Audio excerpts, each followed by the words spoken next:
On bosse pas pour toi, mec. T'as mon fric scotché sur les nibards, alors techniquement tu travailles pour moi. On te soutient, Britney. Go after that. He's hot. Like Seth. Avec moi.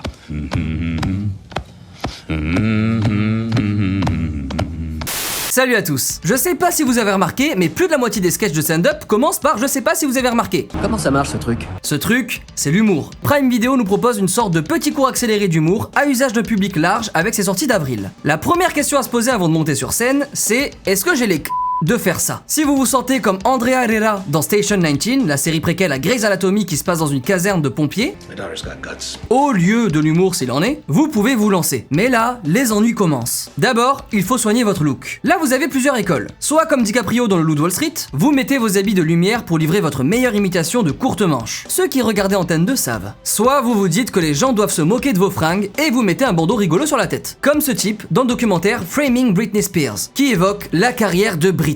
Soit vous mettez des fringues en rapport avec vos sketchs, mais c'est plus casse-gueule niveau blague, du genre vous avez remarqué que quand on est pompier on éteint des feux? Hey, je vous ai parlé de ma grosse lance à incendie? Ok, cette blague était tellement nulle qu'elle a tué le public. Dans tous les cas, débrouillez-vous pour ne pas porter de masque, parce que sinon personne ne comprendra vos blagues. Ah aussi, vous avez pensé à votre nom de scène? Donne-moi un nom. Et oh, doucement hein, pas la peine de le demander violemment. On n'a qu'à dire que votre nom de scène ce sera Michel Marant. Voilà. Je crois que ça marche bien ça. Ok, pour le look et le nom de scène, on est bon. Donc maintenant, il faut préparer son entrée en scène, un peu comme DiCaprio. Et ne pas hésiter à faire une bonne grosse vanne pleine d'autodérision, pour se mettre le public dans la poche. Ou alors montrer qu'on a la balle d'énergie, comme la bande dans Moi, Christian F. Par contre, évitez de faire du parcours contre les murs. Enfin, ça marche quand même mieux que la bonne de Downtown Abbey, qui est tellement floue qu'on se concentre encore plus sur des courriers destinés à l'URSSAF que sur elle. Le mieux, c'est souvent de parler de soi. Britney, elle a bien compris. Croyez-moi, il y a des jours où je me bats contre moi-même.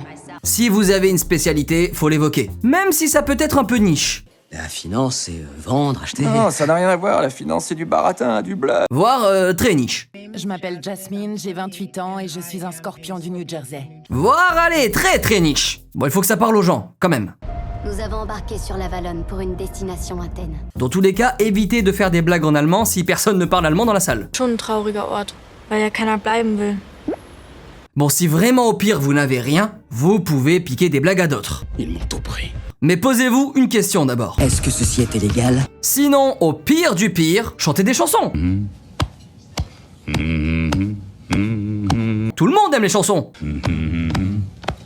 Ou au pire du pire, vous faites comme Michael Sheen dans Passengers, en montrant votre meilleur numéro de cassage de verre avec la tête. Ça y est, votre spectacle est prêt?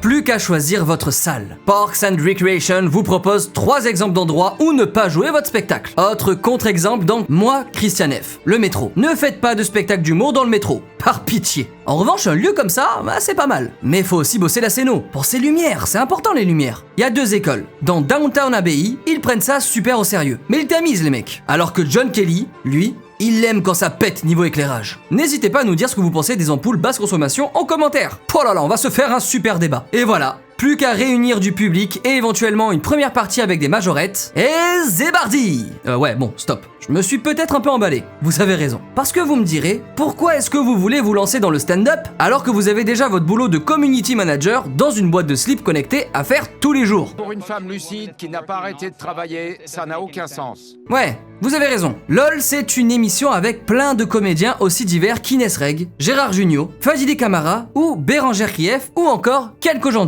qui se réunissent autour de Philippe Lachaud dans le but de ne pas rire. Parce que s'ils rient, ils sont éliminés. Alors que s'ils ne rient pas mais font rire les autres, ils rapportent du fric à leur assaut. Et vous, comme vous jouez pas, vous allez pouvoir rire. C'est le côté cool du truc. Alors que si vous aviez vraiment fait du stand-up, il aurait fallu pas rire. Tout ça pour ça. Un peu relou quoi. Bref, comme vous ne vous lancez finalement pas dans l'écriture d'un spectacle, vous allez pouvoir profiter du mois d'avril sans vous découvrir d'un fil sur Prime Video. Il y en aura pour tous les goûts en avril. Entre le Loup de Wall Street, LOL, Station 19, les intégrales Downtown Abbey et Parks and Recreations, le docu Framing Britney Spears, Moi, Christian F, le thriller Sans aucun remords, adapté de Tom Clancy, et bien sûr Passengers avec Jennifer Lawrence et Chris Pratt. Et mes blagues à moi, vous pourrez les retrouver tous les mois en vous abonnant à la chaîne. Et si vous voulez quand même nous partager vos meilleures blagues, n'hésitez pas à nous les écrire en commentaire et on sortira le popcorn.